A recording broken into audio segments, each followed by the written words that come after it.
माहिती मनोरंजनाचा खजिना विविधा,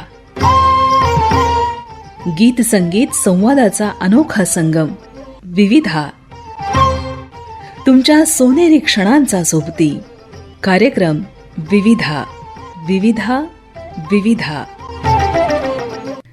श्रोतेहो, आज विविधा अंतर्गत नमस्कार अमरावती या कार्यक्रमात कवयित्री प्राध्यापिका वृषाली विजय देवकर यांच्याशी नितीन भट यांनी साधलेल्या संवादाचा भाग पहिला आपण ऐकणार आहात.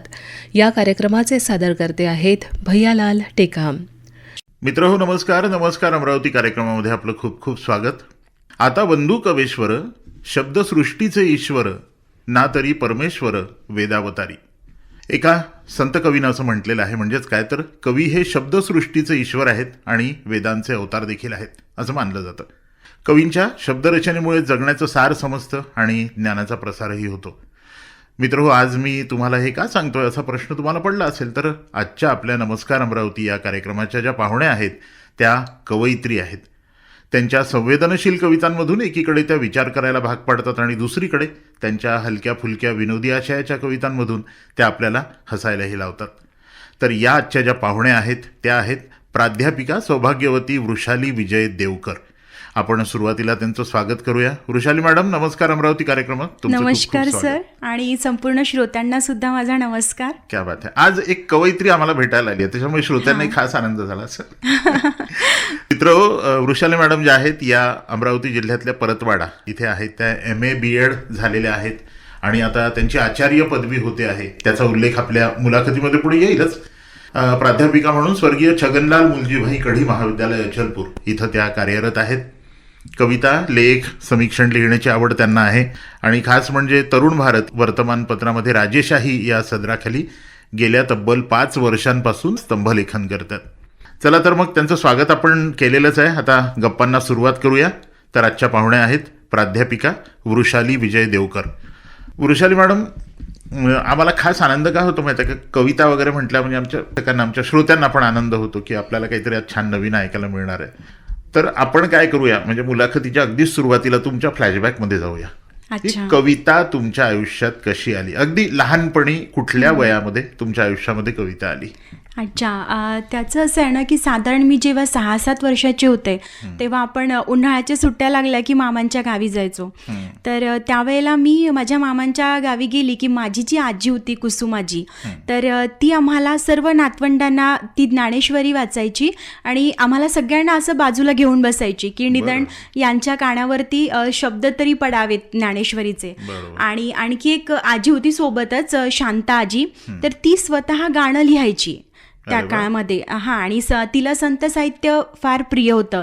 तर श्रीकृष्णाची भक्ती करायची ती आणि ती गाणं लिहायची आणि ती मला तिचे जे स्वरचित गाणे होते ती म्हणवून घ्यायची माझ्याकडनं. म्हणजे मला असं वाटतं की मला जी कवितेची आवड निर्माण झाली आहे ती त्या काळात झाली असावी, तेव्हा झालेलं. आणि मला असं वाटतं आपल्या प्रत्येकाच्या लहानपणीचा इतिहास साधारण हाच असतो की आजीच्या गोष्टी कानावर पडतात, आजीच्या तोंडून काहीतरी काव्य कानावर पडतं आणि अशीच प्रत्येक. मग लिखाणाची सुरुवात कशी झाली तुमची? हा, तर मी तेव्हा फक्त गाणं गायची, आजी शिकवायची मला, मी तेव्हा ते म्हणून दाखवायचे. आणि मग 10-1 वर्षाची असताना छोटे छोटे असे 4-4 ओळींचे मी तयार करायचे माझ्या मनाने चारोळी वगैरे, कवितेचे तुकडे. मग मला माझ्या आईने सांगितलं की यमक कसं जुळवायचं आपण कवितांचं, तर ते तेव्हा मला कळलं. पण जेव्हा मी 6व्या वर्गात गेले, अकोल्याला विद्यामंदिर कन्या शाळेमध्ये माझं शिक्षण झालेलं, तर तिथे खरे मॅम होत्या. कुठलं सांगताय तुम्ही? अकोल्याचं. आणि मामांचं जे गाव होतं ते कारल्याला, आपलं अमरावती जिल्ह्यामध्ये जे कारला आहे तिथे राहतात माझे मामा. तर मी जेव्हा 6व्या वर्गात गेले तेव्हा आमच्या खरे मॅमनी आम्हाला म्हटलं की तुम्ही सहज, तुम्हाला जर काही वाटत असेल तर एखादी कविता वगैरे लिहून आणा. आणि त्या मराठीच्या मॅडम होत्या? हा, मराठीच्या मॅम होत्या. मराठीच्या मॅडम हा फार आपुलकीचा विषय असतो. आमच्या पण मराठीच्या मॅडम फार आपुलकीचा विषय होता. तर त्या संजीवनी खरे मॅमनी मला कविता लिहायला सांगितली आणि मी फर्स्ट टाइम कविता लिहिली ती दिवा. हा, तर ती दिवा कविता मी लिहिली आणि मॅमला जाऊन दाखवली. आठवते का ती? आठवते ना, थोडी थोडी आठवते. अरे अंधार अंधार दिवा चालतो तेलावर, दिव्या मंदी येवडुशी केली कापसाची वात, आणि काय वय होतं तुम्ही हे लिहिलं तेव्हा? तेव्हा मला वाटते 12-1 वर्षाची असेल मी. क्या बात आहे. हां. म्हणजे समाजाबद्दलचं जे निरीक्षण होतं ते त्याच काळामध्ये तुमचं विकसित व्हायला लागलं हा होतं. म्हणजे माझ्या आजीनी जे संस्कार टाकले होते बालपणी, आपण म्हणतो ना आता पसायदान आपल्या सगळ्यांना माहितीच आहे, बरोबर. ज्यामध्ये विश्वासाठी प्रार्थना केलेली आहे, तर ते कुठेतरी माझ्या मनात बिंबवल्या गेलं असावं कदाचित. म्हणून मग मला समाजाभिमुख कवितेंचं खूप अशी ओढ वाटते. समाजाविषयी लिहिण्याचं मला खूप छान वाटतं आणि स्तंभलेखन करताना मी साधारण तशाच कविता लिहत असते. बरोबर. आणि वाचनाचं जर म्हटलं तर खरं सांगायचं ना सर, मला वाचन माझं फार कमी आहे. म्हणजे जेव्हा मी स्त्रीवादाचा अभ्यास केला, जेव्हा मी करायला लागले PhD करिता, तेव्हा खरं माझं वाचन विकसित झालं. बरं. तोवर मी थोडे लांब होते यापासनं. आणि हा फरक मग जाणवतो आपल्याला जेव्हा आपण वाचन करतो, तेव्हा जी आपल्या ह्याच्यामध्ये लिखाणामध्ये जी परिपक्वता येते ना ती खरंय, येतेच. खरंय. हां, त्यामुळे वाचनाचं महत्त्व खूप आहे. पण माझं त्याआधी खरोखर इतकं वाचन नव्हतं. बरं. फक्त मला जे संस्कार घरातनं मिळाले, जे वातावरण मला मिळालं, त्या वातावरणाचा प्रभाव माझ्या कवितांवर झालेला. पण आता आपण घरातल्या संस्कारांबद्दल बोलतोच आहोत. कुटुंबात कोणाला आवड होती लिखाणाची वगैरे? हां, कुटुंबामध्ये लिखाणाची आवड नव्हती, गाणी ऐकण्याची आवड होती. मुळात म्हणजे आकाशवाणी आमच्याकडे फार प्रिय, फार अगदी आजीपासनं. क्या बात. आणि दुसरं माध्यमही नव्हतं त्या काळात. हां, आणि महत्त्वाचं सांगायचं म्हणजे थोडं आपल्याकडे पण आधी थोडी पुरुषसत्ताक व्यवस्था होती आणि थोडं गाणी ऐकायची, म्हणजे थोडं म्हणजे नाही ऐकायची बाबा असं व्हायचं ना आजीच्या काळामध्ये. तर माझ्या आजीला खूप आवड होती, पण जेव्हा आजोबा शेतात गेले की आजी रेडिओ लावायची आणि मग ती गाणी ऐकायची आकाशवाणीवरती, आणि ती आवड माझ्या आईमध्ये आली. हां, तर मग आईला पण ती आवड अगदी सकाळी, म्हणजे आमच्याकडे सकाळ झाली की ते रामचरितमानस लागायचं, सकाळ त्यातनं व्हायची. ते अजूनही लागतं. अजूनही लागतं. तर ते वातावरण निर्मिती माझ्या घरामध्ये झाली. म्हणजे आईला पण गाणं ऐकण्याची आवड, मग मला लिखाणाची, आणि माझी मुलगी, तिला गाणं गायला आवडतं. क्या बात. हां, मी लिहिते, ती गाते. बरं. आपण म्हणजे इथून समजा तुमच्या प्रेरणेबद्दल जर आपण बोलायचं झालं, आपण अजूनही फ्लॅशबॅक मध्येच आहोत, हो. तुमच्या लहानपणातच आहोत. मग साधारण कविता तुम्ही त्यावेळेला लिहायला लागला होतातच, पण कथा लिहायला एक वेगळा जॉनर लागतो, हां. म्हणजे त्याच्याकरता वेगळं निरीक्षण लागतं. मग तुम्ही जसं म्हणालात की आता मग वाचनाची आवड मला लागली, मग इथून कुठेतरी मग आता आपण कथा पण लिहिली पाहिजे असं वाटलं, असं झालं? हो, नक्कीच ना. तर कथा लिहिण्याचा प्रारंभ जो झाला तो म्हणजे मला वऱ्हाडी मुळातच आवडते, आपली वैदर्भीय भाषा आणि गावागावातली संस्कृती. आता पप्पांचा माझा जो जॉब होता, रेंजर होते फॉरेस्ट ऑफिसला, त्यामुळे मग दर 3 वर्षांनी आमच्या ट्रान्सफर होत राहायच्या.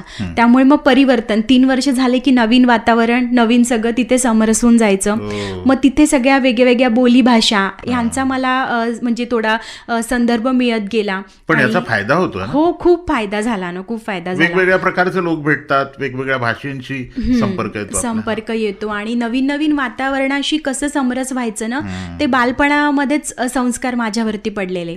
तर तेव्हापासनं मग काय झालं ना, वऱ्हाडी भाषेचा जो गोडवा होता तो माझ्यामध्ये खूप निर्माण झाला आणि छोटे छोटे चुटकुले मग लिहायचे वऱ्हाडी भाषेमध्ये. म्हणजे गावरान दणके, मग कधी कधी मग ते दारूबंदीवरती असेल, व्यसनावरती असेल, किंवा मग मुलींच्या शिक्षणावरती असेल, असं छोटं छोटं कथेच्या स्वरूपात मी लिहत गेले. आणि अजूनही असा काही प्रेक्षक वर्ग आहे की जो मला म्हणतो की तुम्ही आणखी लिहा, कारण थोडं PhD मुळे मला थोडं अभ्यासाकडे लक्ष द्यावं लागलं आणि तिकडे थोडं दुर्लक्ष झाल्यामुळे, पण मला त्याला अजून फोन येतात आणि ते म्हणतात की तुम्ही लिहत का नाही आहे सध्या. हां, तर ते असं छान वाटतं, मग चला आपण लिहूया पुन्हा.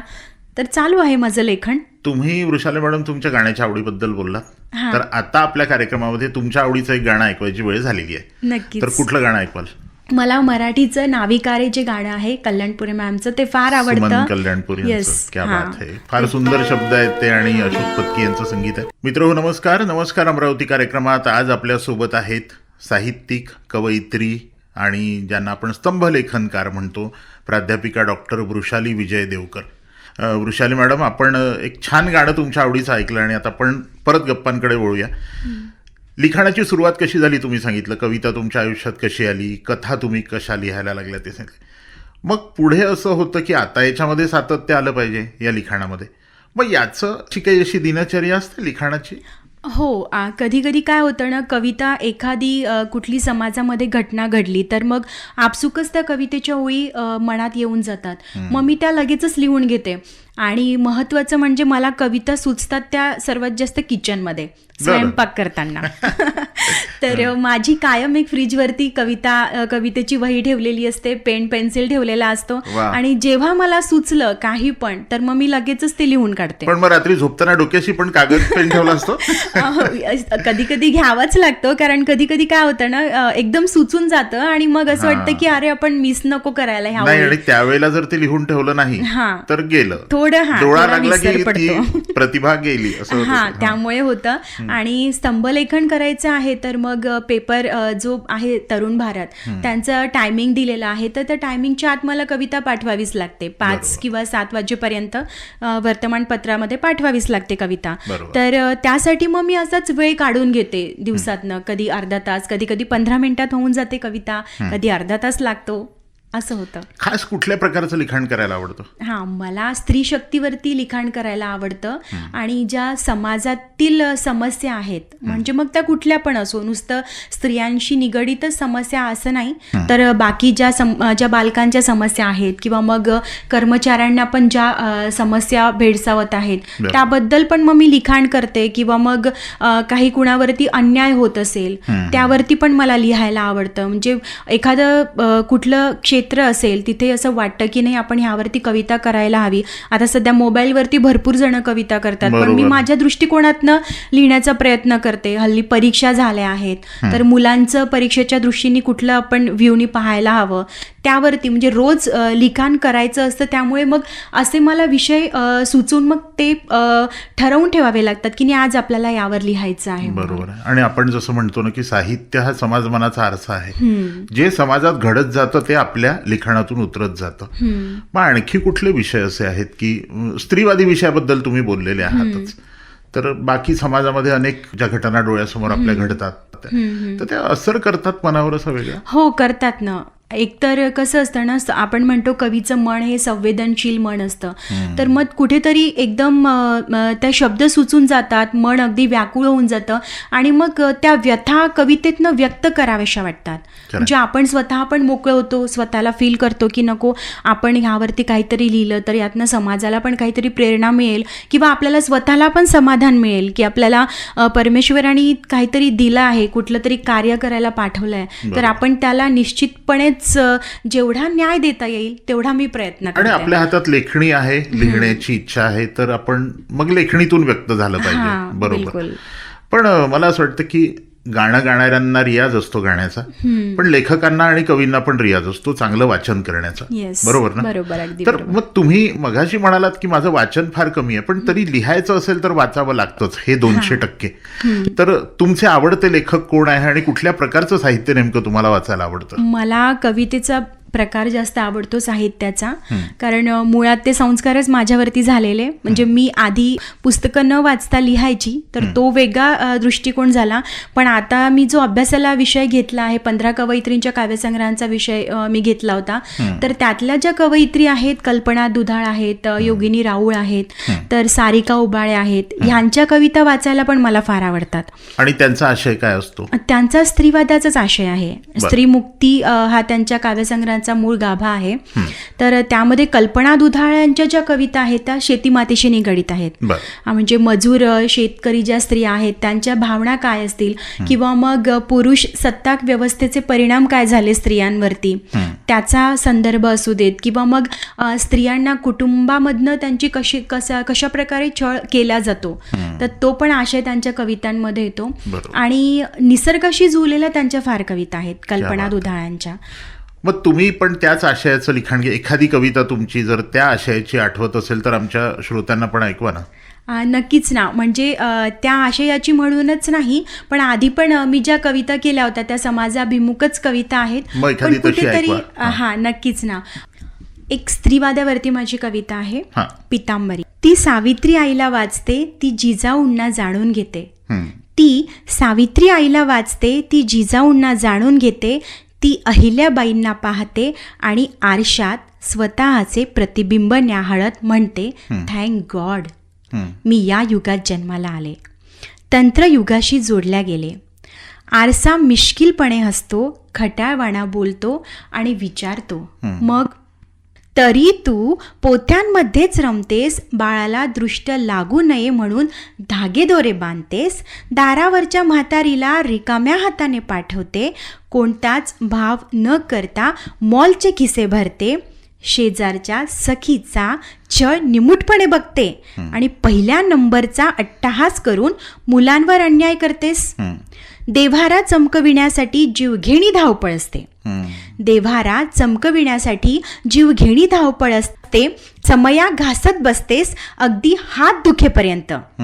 तांबे पितळ चमकवतेस, दह्या दुधाने नाणतेस. मग मग तू का नाही होत ग तुझ्या आयुष्याची पितांबरी? क्या बात आहे.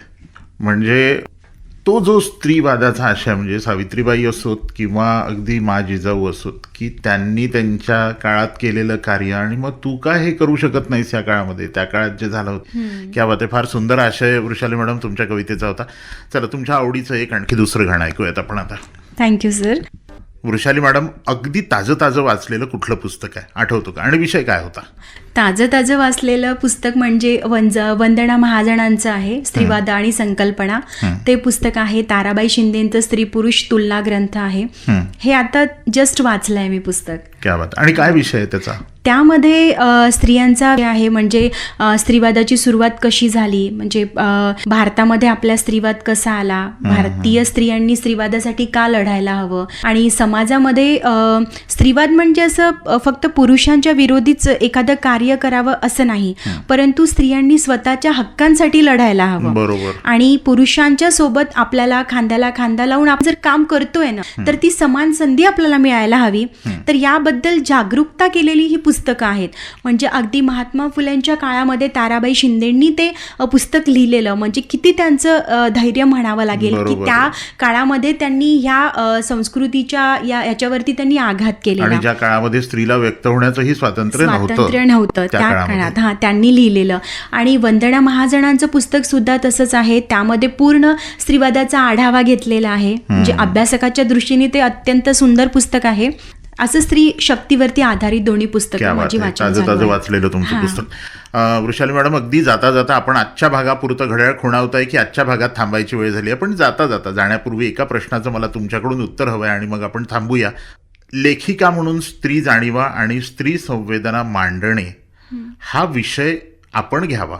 इतर अनेक विषय समाजामध्ये, पण हाच विषय आपण घ्यावा असं का वाटलं? आता मी ज्या परिस्थितीमध्ये राहते, आता शेतांमध्ये वगैरे आपण मजुरी करणाऱ्या स्त्रिया बघतो, तर त्यांच्या ज्या वेदना असतात तर त्या मला खुणावतात की त्या कुठल्या परिस्थितीतनं सामोरे जात आहेत. कधी कधी आता आपण पाहतोय की मुलीसुद्धा खूप छान शिकतात. आता 10वी-12वीचा रिझल्ट आपण बघतो, परंतु मग लग्न झाल्यावरती त्या का मागे पडतात? बरोबर. त्यामुळे मग ह्यावरती आपण काहीतरी करायला हवं, लिहायला हवं, त्या संवेदना आपण मांडायला हव्यात.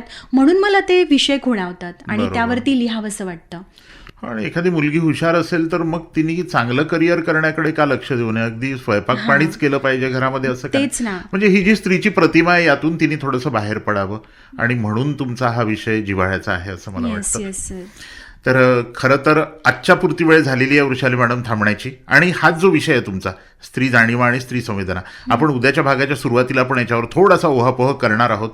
तर आजच्या पुरतं इथे थांबायची वेळ झालेली आहे.